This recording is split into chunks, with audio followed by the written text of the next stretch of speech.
a lot, Jake. I want to ask you about the communique concerning Ukraine that came out at the conclusion of the G20.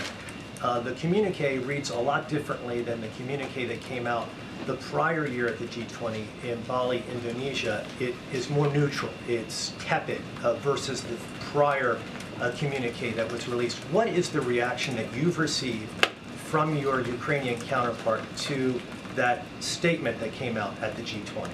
I have not received any kind of formal or really informal reaction from Ukraine with respect to the G20 communique. What they're focused on, what Ukraine is focused on, is the process that began in Copenhagen, continued in Jeddah, which is an opportunity for Ukraine itself to be able to engage with the countries of the Global South and find a way forward towards a common understanding of the principles upon which the just peace should be based.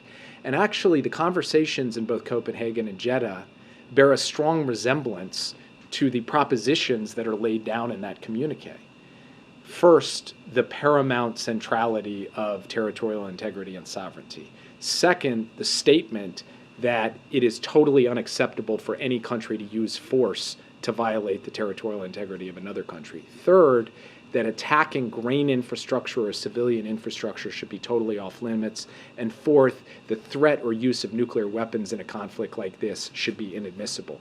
Those four things, which all showed up in the G20 communique, all are powerful, and I would argue, in a way, not neutral statements in this context, because those are all four things that really say to Russia, what you are doing is not acceptable, are the same kind of four principles or premises that have been core to the conversation that Ukraine is having with its partners. So mainly what they wanted to talk to me about in the aftermath of the G20 was, what was the nature of the conversation in the room?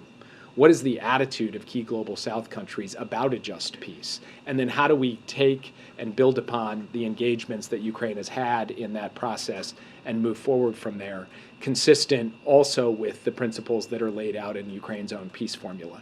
So that's how we've had the conversation so far. I think we're very much aligned on how we think about a constructive, effective engagement with Global South countries. And when I say we, I mean Kyiv and Washington. And so we'll continue to work down that line accordingly. One other one here at home with this push to get additional Ukraine funding. You would acknowledge this year, heading into the UN General Assembly, the dynamic is different. Last year, Democrats controlled both the House and Senate at this time. Now Republicans control the House. The dynamic being different, does that make your job, the administration's job, that much more difficult to move forward with trying to get the aid that you think is necessary for Ukraine? Last week, I had the chance to sit with the leadership, Democratic and Republican, in the Senate, the leadership and the chairs and rankings of the major national security committees. Yesterday, I had the chance to sit with the Democratic and Republican leadership in the House and the chairs and ranking members of the key committees.